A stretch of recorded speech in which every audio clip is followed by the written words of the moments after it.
Learn understand and excel. Welcome to Pi and Proton. स्वागत है आपका हमारी वीडियो में। आज हम लोग end of the chapter exercise chapter 2 question number 11 solve करने वाले हैं। ठीक है, तो क्वेश्चन रीड करते हैं। सबसे पहले क्वेश्चन आखिरकार कह क्या रहा है। क्वेश्चन नंबर 11 कह रहा है let p x equal to a x plus b. P x हमें एक उसने इक्वेशन मानने को कहा है a x plus b, and एक क्यू एक्स दिया गया है सी x plus D.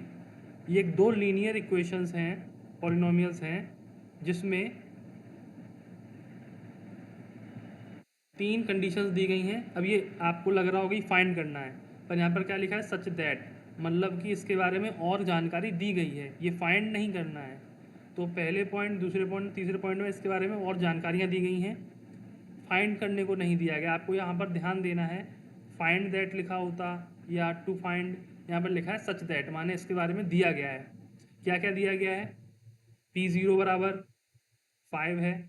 The polynomial p x minus q x cuts x axis 3,0, 3,0 पर इनका डिफरेंस कट करता है एक्स एक्सिस को। P x plus q x is equal to 6x plus 3। P x और q x का sum 6x plus 3 के बराबर है। ये तीन चीज़ें हमें इन दो इक्वेशंस के बारे में यहाँ पर गिवन है, और हमें पूछा क्या गया है, find the polynomial p x and Q x. P x और क्यू एक्स पॉलिनोमियल फाइंड करने हैं। तो ये एक बहुत ही इंटरेस्टिंग क्वेश्चन है, इसको सॉल्व करने में मजा आएगा। चलिए शुरू करते हैं। देखिए, सबसे पहले हम लोग क्या करेंगे, जो पी एक्स है हमें दिया गया है ए एक्स प्लस बी, और हमें पी ज़ीरो की वैल्यू क्वेश्चन के पहले पॉइंट में ही गिवन है कि पी ज़ीरो जो है वो 5 के बराबर है। तो हम पी ज़ीरो की वैल्यू निकाल लेते हैं। पी ज़ीरो का मतलब क्या है, एक्स की जगह पर जीरो। देखो, आपको देख के ही मालूम पड़ रहा होगा यहाँ पे कि सिंपली एक्स जगह पर जीरो रख दिया गया है, तो हम इक्वेशन में भी एक्स जगह पर जीरो रख देंगे। P zero equal to a into zero plus b, यानी सिंपली बी हो जाएगा, ए ज़ीरो हो जाएगा यहाँ पर। और ये हमें बताया गया है कि पी ज़ीरो 5 के बराबर है, और यहाँ पर पी ज़ीरो वी के बराबर है, तो डायरेक्टली वी 5 के बराबर हो जाएगा। तो हमें एक इक्वेशन में वी की वैल्यू मिल गई, और वो बी की वैल्यू हम लोग पुट कर देंगे। तो p x equal to a x plus 5 हो जाएगा बी की वैल्यू रखने के बाद। देखिए, बी की वैल्यू रख दी 5। अब यहाँ पर ऐसे ही हम आगे बढ़ते जाएंगे और ए की वैल्यू निकालेंगे, फिर क्यू एक्स के लिए सी और डी की वैल्यू निकालेंगे, जिससे हमें पी एक्स और क्यू एक्स मिल जाएंगे। तो आगे बढ़ते हैं। अब उसने आगे बोला है क्वेश्चन में कि पी एक्स और जो क्यू एक्स हैं, उनको उनका जो उनके डिफरेंस से जो इक्वेशन बनेगी वो एक्स एक्सिस को कट करेगी। अगर कोई लाइन एक्स एक्सिस को कट करती है और जिस पॉइंट पर करती है उस पॉइंट पर एक्स का कुछ वैल्यू होगा पर वाई जीरो होगा। उसी प्रकार उन्होंने दिया गया है कि 3,0, यानी एक्स एक्सिस पर 3 पॉइंट पर कट करती है जहाँ पर वाई जीरो होता है ऑब्वियसली। तो उसने जो बोला है उस हिसाब से चलते हैं। हम लोग एक्स की वैल्यू रख देते हैं। एक्स की वैल्यू क्या है, स्टेप बाय स्टेप चलेंगे। देखिए, यहाँ पर पी एक्स है ए एक्स प्लस 5। अब 5 हो गया, याद रखना। हम लोग यहाँ पर वी की वैल्यू निकाल चुके हैं। अब उसने बोला कि 3,0, 3,0 इसको सेटिस्फाई कर रहा है, माने अगर हम इसमें वो वैल्यूज रखेंगे तो वो सॉल्व हो जाएगा। तो यहाँ पर हम लोग पहले पी एक्स की वैल्यू निकालेंगे। पहले हम निकालेंगे पी थ्री की वैल्यू।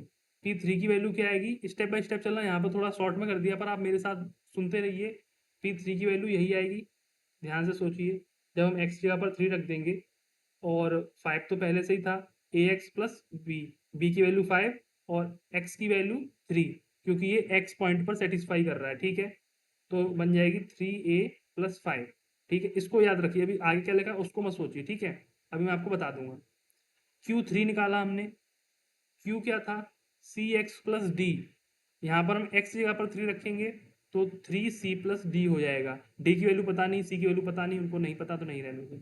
अब सोचिए कि जब हम लोग यहाँ पर P3 रख देंगे तो आंसर क्या आएगा, 0 आएगा। क्योंकि आपको पता है ना, जो कोई भी इक्वेशन में जैसे कि पी एक्स इक्वल टू कुछ भी लिखा होता है, p x equal to a x plus b लिखा है, वहाँ पर जो पी एक्स है वो वाई होता है।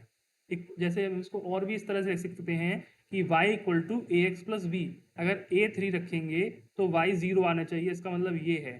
तो अगर ए हम 3 रखेंगे तो पी एक्स 0 आएगा। ठीक है, माने P3 0 होगा, इसका मतलब ये है। तो अगर P3 0 होगा और इन दोनों का डिफरेंस कर रहा है तो इस हिसाब से Q3 भी 0 होगा। अगर P3 और Q3 दोनों 0 होंगे तब क्या होगा, तब इनका जो डिफरेंस आएगा वो भी 0 होगा, इसलिए इनका डिफरेंस भी दोनों का 0 के बराबर होगा। और हम लोग P की x की जगह पर 3 दोनों में पहले ही पुट कर चुके हैं। जब इन लोगों के ब्रैकेट्स हटाएंगे और फर्दर सॉल्व करेंगे तो हमें ये 3 वेरिएबल की एक इक्वेशन मिलके सामने आएगी, 3a minus 3c minus d equal to -5।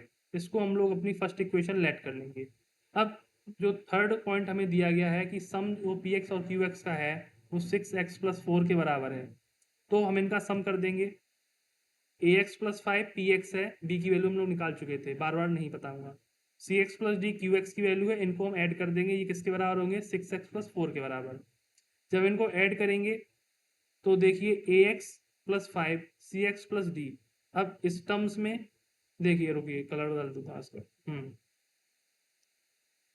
इस टर्म में और इस टर्म में से x कॉमन लेंगे तो ये x बाहर आ जाएगा और अंदर बचेगा ax a + c, और कांस्टेंट टर्म्स को एक साथ लिख देंगे 5 + d।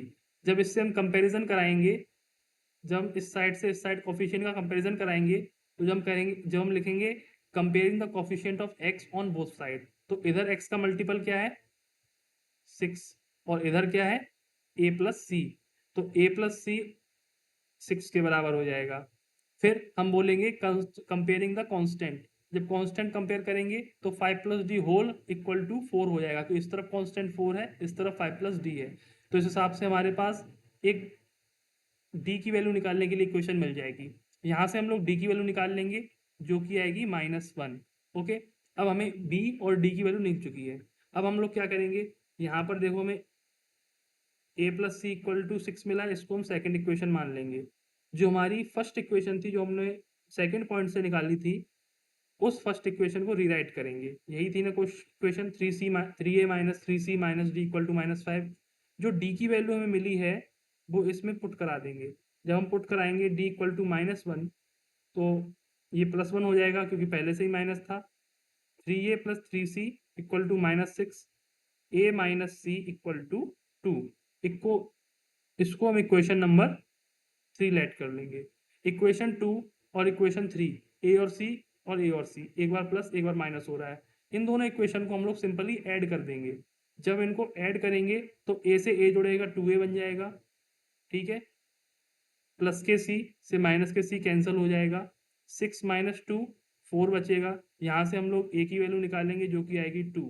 अब ये ए की वैल्यू ये सेकंड इक्वेशन या थर्ड इक्वेशन किसी में पुट कर देंगे तो हमें सी की वैल्यू मिल जाएगी।